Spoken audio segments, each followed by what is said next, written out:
Hello friends, good evening to all. एक बार फिर से आप सब लोगों का नर्सिंग एजुकेशन यूट्यूब चैनल के ऊपर हार्दिक स्वागत है। हम स्टार्ट करने जा रहे हैं नॉरसेट 2023 के लिए एनक्लेस सीरीज। उसके अंदर रेस्पिरेटरी सिस्टम हमने स्टार्ट किया था। रेस्पिरेटरी सिस्टम के पार्ट 9 के अंदर आज कुछ और नए इंपॉर्टेंट एमसीक्यू को अपन सॉल्व करेंगे। हर एमसीक्यू के रेशनल को अच्छे से सुने आप, और अगर कोई चीज़ आपके लिए नहीं है तो आप उस चीज़ को क्या करें, नोट डाउन कर लें, ताकि फ्यूचर में आप उस चीज़ को रिवाइज कर सकें। लगातार पढ़ते रहें। अगर आप हर दिन थोड़ा थोड़ा करके एग्ज़ाम तक पढ़ते रहेंगे तो आपका सिलेबस अच्छे से कवर हो जाएगा। अगर एग्ज़ाम के नियर आप जो है 1 महीने पहले पढ़ाई स्टार्ट करते तो आपके माइंड के ऊपर बहुत ज़्यादा बर्डन बढ़ जाएगा, और ऐसी कंडीशन में आप अच्छे से पढ़ाई नहीं कर पाएंगे। कभी भी हम 10 से 12 घंटा लगातार पढ़ाई नहीं कर सकते। आपको क्या करना है, हर दिन 5 से 6 घंटे अच्छी कंसंट्रेशन के साथ में पढ़ाई करनी है। जिस वक्त आप पढ़ाई कर रहे हैं उस वक्त सिर्फ पढ़ाई पे फोकस करना है, और कंसंट्रेशन के साथ में आउटकम बेस्ड स्टडी करनी है। अगर आपने किसी एक टॉपिक को स्टार्ट किया है तो उस टॉपिक को ख़त्म करके फिर दूसरे टॉपिक को स्टार्ट करें। तो ये चीज़ों से आपके दिमाग के अंदर एक चीज़ बनेगी कि मैंने ये है इतनी इतनी चीज़ें पढ़ ली हैं, तो इससे आपका कॉन्फिडेंस बढ़ता है। थ्योरेटिकल पोर्शन के बाद में आप एमसीक्यू सेशन अटेंड करेंगे तो आपको और ज़्यादा मज़ा आएगा। आपको लगेगा कि हाँ यार, मेरे इतनी चीज़ें सही हो रही है, मैं बिल्कुल सही ट्रैक के अंदर पढ़ रहा हूँ या पढ़ रही हूँ। तो इन चीज़ों को कॉमन सेंस को थोड़ा सा ध्यान में रखें और फिर पढ़ाई करें। ऐसा नहीं है कि सिर्फ आप थ्योरेटिकल पोर्शन को पढ़ते जा रहे हैं। एग्ज़ाम के अंदर आपको क्या सॉल्व करना है, मॉक टेस्ट सॉल्व करने हैं। इसीलिए आप पहले से प्रैक्टिस करें, अपने आप को एकदम मजबूत बनाएं और खुद पे भरोसा करें। इसी से एग्ज़ाम क्लियर होगा। अगर आप 1-2 एग्ज़ाम के अंदर फेलियर देख रहे हो, कोई प्रॉब्लम नहीं है, लेकिन लगातार अगर आप मेहनत करते जा रहे हैं तो आप ज़रूर सफल हो जाएंगे। फर्स्ट अपना आज का एमसीक्यू है आपके सामने।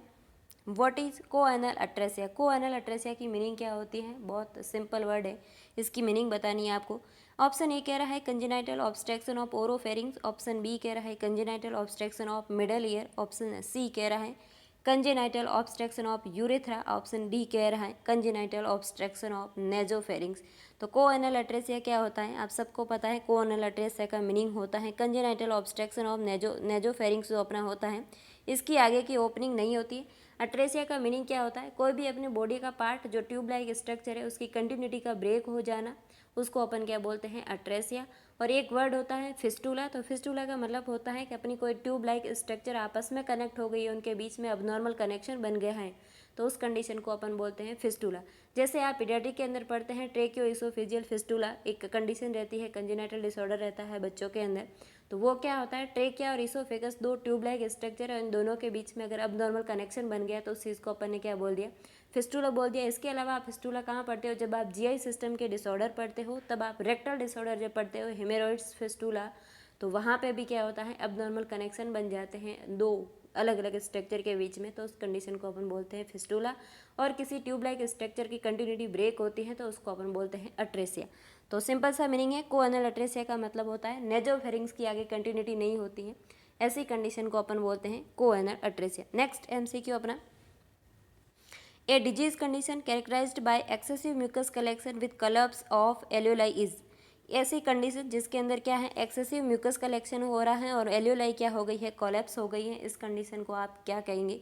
ऑप्शन ए कह रहा है ये अस्थमा है। ऑप्शन बी कह रहा है एटेलेटेक्सिस है। ऑप्शन सी कह रहा है ब्रोंकिएक्टेसिस है। ऑप्शन डी कह रहा है लंग एब्सेस है। तो लंग एब्सेस का मतलब है लंग्स के अंदर बहुत ज़्यादा पस बन गई है किसी इन्फेक्शन की वजह से, तो वो लंग एब्सेस ये कंडीशन नहीं है। ऑप्शन सी के अंदर लिखा है ब्रोंकिएक्टेसिस। तो ब्रोंकिएक्टेसिस का मतलब होता है जो अपना ब्रोंकाई वाला एरिया होता है लंग्स के अंदर, तो ब्रोंकाई का जो है अबनॉर्मल परमानेंट डायलेशन हो जाता है, वहाँ पे क्या है, एयरवे के अंदर हार्डनिंग आ जाती है।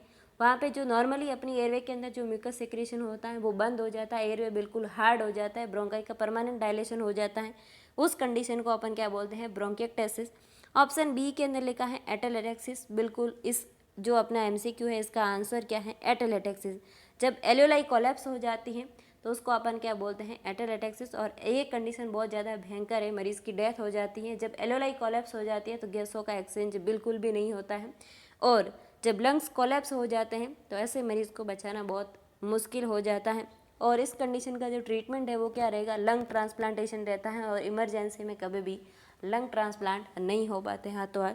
तो एटेलेटेक्सिस बहुत खतरनाक कंडीशन है, इसके अंदर एल्यूलाई क्या हो जाती है, कोलैप्स हो जाती है। अस्थमा तो जो है, अस्थमा के कुछ एमसीक्यू हमने सॉल्व किए। अस्थमा क्या है, एक एलर्जिक डिसऑर्डर है जिसकी वजह से किसी भी चीज़ से अगर आपको एलर्जी है तो वो एक आपके एयरवे को ट्रिगर करती है और आपके एयरवे के अंदर स्पाज्म आके एयरवे क्या हो जाता है, नैरो। और जब ऐसे नैरो एयरवे के अंदर से एयर इन आउट होती है तो विजिंग साउंड प्रोड्यूस होता है। ये कंडीशन क्या होती है, अस्थमा वाली कंडीशन रहती है। Next MCQ, which intervention should the nurse implement to the help prevent atelectasis in the client with fractured rib as a result of chest trauma? मरीज को क्या है, चेस्ट पे ट्रॉमा हुआ, रिब का क्या है, फ्रैक्चर हो रखा है। ऐसे मरीजों के अंदर एटेलेक्सिस को प्रिवेंट करने के लिए आप क्या इंटरवेंशन लेंगे, ऐसा आपसे पूछा जा रहा है। ऑप्शन ए के अंदर लिखा है apply a thoracic binder for support. Option B के अंदर लिखा है stop pain medication first day after injury. Option C के अंदर लिखा है position client face down on a soft mattress. Option D के अंदर लिखा है encourage coughing and deep breathing. ये क्या है, coughing and deep breathing, coughing and deep breathing. तो ऐसे मरीजों के अंदर आप क्या करेंगे एटेलेक्सिस से प्रिवेंट करने के लिए? तो आप सब लोगों को इस MCQ सेशन के अंदर लगातार साथ में जवाब देते रहना। अगर जवाब गलत भी होता है कोई दिक्कत नहीं है, लेकिन वो MCQ इन फ्यूचर आपका कभी गलत नहीं होना चाहिए। तो इसका जो आंसर ये क्या है, D is the correct answer. जब किसी भी मरीज़ के अंदर जो है कोई सर्जरी हो जाए तो ऐसे मरीजों के अंदर एटेलेक्सिस को प्रिवेंट करने के लिए मरीज़ को एस्पायरोमेट्री करवाते हैं। और जो मरीज़ रिब फ्रैक्चर वाला है, इस मरीज़ को पेन ज़रूर होता है, लेकिन इसको डीप ब्रीथिंग और कफिंग के लिए अपन क्या करते हैं, इनकरेज करते हैं, ताकि क्या है लंग्स के एलोलाई कोलैप्स नहीं हो जाए। और मरीज़ को क्या करना है, फेस डाउन और सॉफ्ट मैट्रेस कराना। ये कोई एटेलेक्सिस को प्रिवेंट करने वाली कंडीशन नहीं है। पेन मेडिकेशन जो है एटेलेक्सिस को प्रिवेंट करने का जो है ट्रीटमेंट नहीं है। थोरेसिक बाइंडर यूज़ कर सकते हैं, लेकिन ये एटेलेक्सिस को प्रिवेंट करने वाला काम नहीं है। तो एटेलेक्सिस वाली कंडीशन को प्रिवेंट करने के लिए आपको मरीज़ को एनकरेज करना है कफिंग के लिए और डीप ब्रीथिंग के लिए। नेक्स्ट MCQ अपना, exchange of gases between the blood and lung is called as. गैसों का एक्सचेंज किसके बीच में होना, ब्लड और लंग्स के बीच में गैस का एक्सचेंज हो रहा है, तो ये कौन सा रेस्पिरेशन है, ये आपसे पूछा जा रहा है। बहुत बेसिक है, रेस्पिरेटरी सिस्टम का बेसिक MCQ है ये। जब भी आप रेस्पिरेटरी सिस्टम को स्टार्ट करते हैं तो कुछ टर्मिनोलॉजी पढ़ते हैं, कुछ वॉल्यूम्स पढ़ते हैं लंग्स के, और उसके बाद में डिसऑर्डर या उसकी एनाटॉमी एंड फिजियोलॉजी पे जाते हैं। ऑप्शन ए के अंदर लिखा है ऑक्सीजनेशन है ये। ऑप्शन बी कह रहा है एक्सटर्नल रेस्पिरेशन है। ऑप्शन सी कह रहा है इंटरनल रेस्पिरेशन है। ऑप्शन डी कह रहा है एक्सक्रीशन है।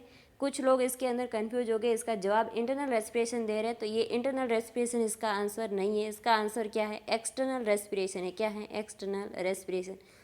इस जब भी अपन रेस्पिरेटरी सिस्टम को स्टार्ट करते हैं, इसकी टर्मिनोलॉजी में अपन जो रेस्पिरेशन है, 3 टाइप के रेस्पिरेशन पढ़ते हैं। एक तो होता है पल्मोनरी वेंटिलेशन, या आप उसको पल्मोनरी रेस्पिरेशन कह सकते हो। तो पल्मोनरी वेंटिलेशन का मीनिंग होता है इन्वायरमेंट और लंग्स के बीच में जो है, इन्वायरमेंट और लंग्स के बीच में अगर गैसों का एक्सचेंज हो रहा है तो ये क्या है, पल्मोनरी वेंटिलेशन है।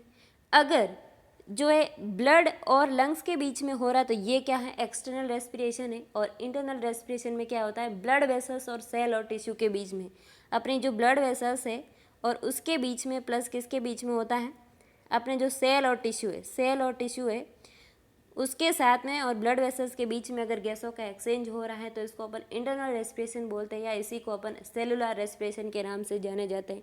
ये टर्मिनोलॉजी बहुत इंपॉर्टेंट है। कई बार एग्जाम के अंदर इतनी सिंपल टर्मिनोलॉजी पूछी जाती है, हम डिसऑर्डर के अंदर घुस जाते हैं और अपने को सिंपल चीज़ें पता नहीं होती हैं। पल्मोनरी वेंटिलेशन इन्वायरमेंट और लंग्स के बीच में, एक्सटर्नल रेस्पिरेशन लंग्स और ब्लड के बीच में, इंटरनल रेस्पिरेशन जो होता है वो ब्लड वेसल्स और अपने सेल और टिश्यू जितने भी ऑर्गन के अंदर रहते हैं इनके बीच में जब गैसों का एक्सचेंज होता है तो उसको अपन इंटरनल रेस्पिरेशन बोलते हैं, या उसी को दूसरा नाम देते हैं सेलुलर रेस्पिरेशन बोला जाता है। तो नेक्स्ट MCQ अपना, which condition is responsible for inspiration. Inspiration जब होता है तो क्या कंडीशन क्रिएट होती है, ये आपसे पूछा जाता है। ऑप्शन ए के अंदर है डायलेशन ऑफ इंटरकोस्टल मसल्स। तो इंटरकोस्टल मसल्स कौन सी होती हैं, जो 2 रिब्स के बीच में स्पेस रहता है इसको अपन इंटरकोस्टल स्पेस कहते हैं, और इसी के बीच में जो मसल्स रहती है इसी को अपन क्या बोलते हैं, इंटरकोस्टल मसल्स बोलते हैं। हमारे जो लंग्स है ये लंग्स एक थोरेसिक गेज के अंदर है, किसके अंदर है, थोरेसिक गेज के अंदर है।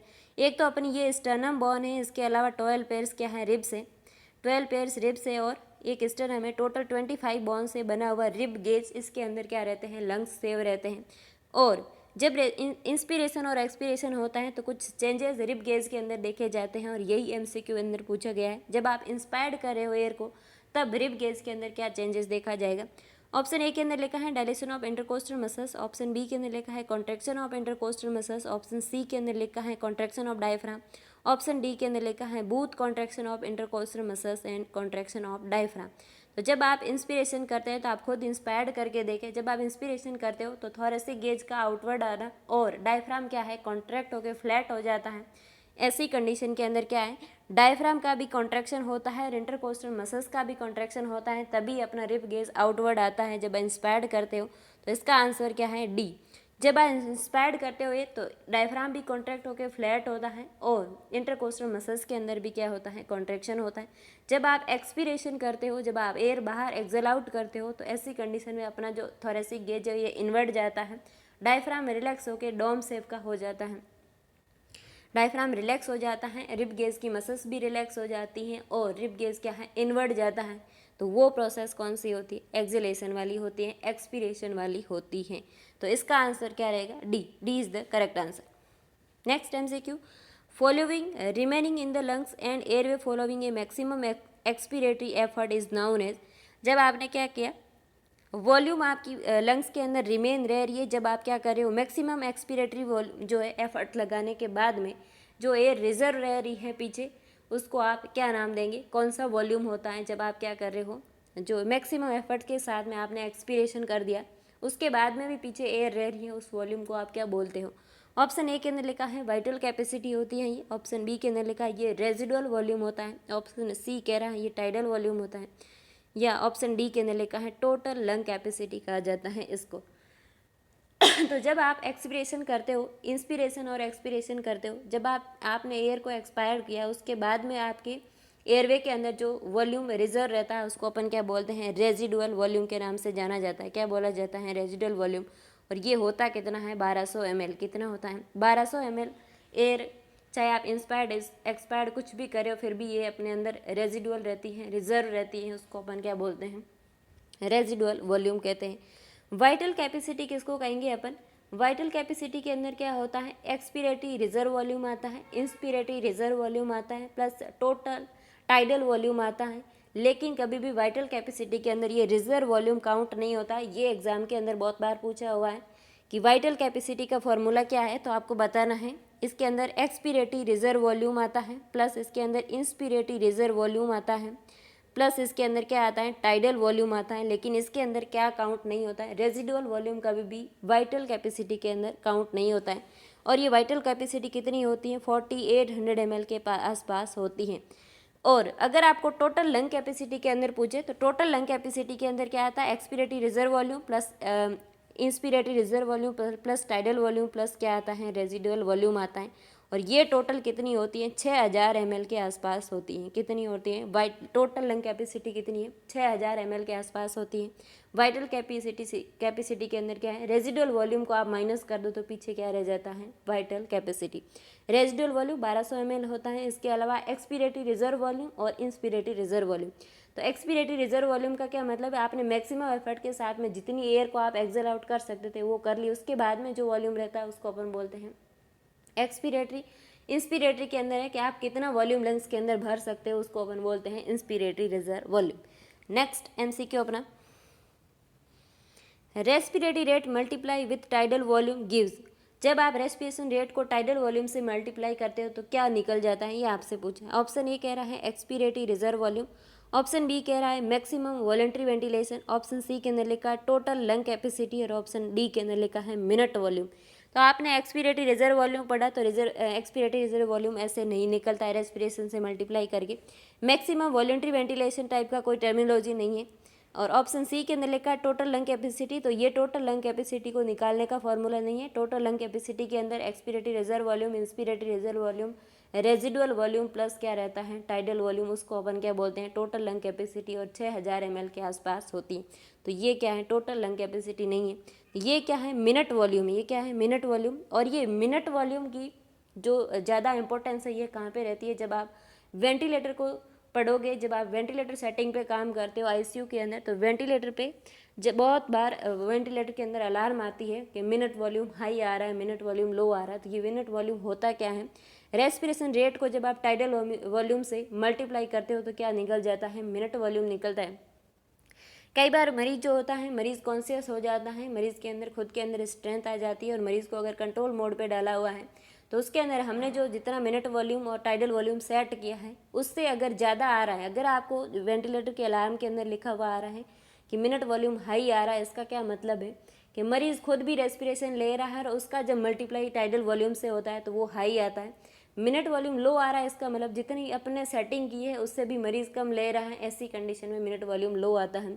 तो ये अलार्म बहुत ज़्यादा रहता है। कई बार जो है मिनट वॉल्यूम हाई और मिनट वॉल्यूम लो वाली कैपेसिटी वो जो अलार्म रहती है वेंटिलेशन के अंदर, वेंटिलेटर सेटिंग के अंदर, तो इसकी जो इंपॉर्टेंस है मिनट वॉल्यूम की ज़्यादा कहाँ रहेगी, इस डिजीज़ कंडीशन के अंदर आपको नहीं पूछा जाएगा कहीं पे भी। लेकिन अगर वेंटिलेटर सेटिंग के अंदर आपको, जब आप फंडामेंटल के अंदर पढ़ोगे, आईसीयू ओटी ट्रोमा के प्रोसीजर है और जितनी मशीनरी सेटअप को आप पढ़ोगे तो उसके अंदर ये मिनट वॉल्यूम वेंटिलेटर सेटिंग पे बहुत ज़्यादा ध्यान रखने वाला पॉइंट रहता है।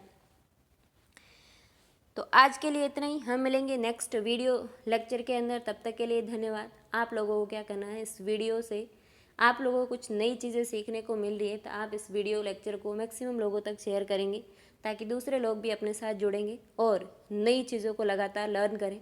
हमेशा थोड़ा पढ़े लेकिन लगातार पढ़ें, कुछ नई चीज़ों का लर्न। अगर आप कहीं से भी नया कुछ सीख रहे हैं तो आप ज़रूर सीखें ताकि आप क्या करें, अपने टारगेट को अचीव कर पाएँ।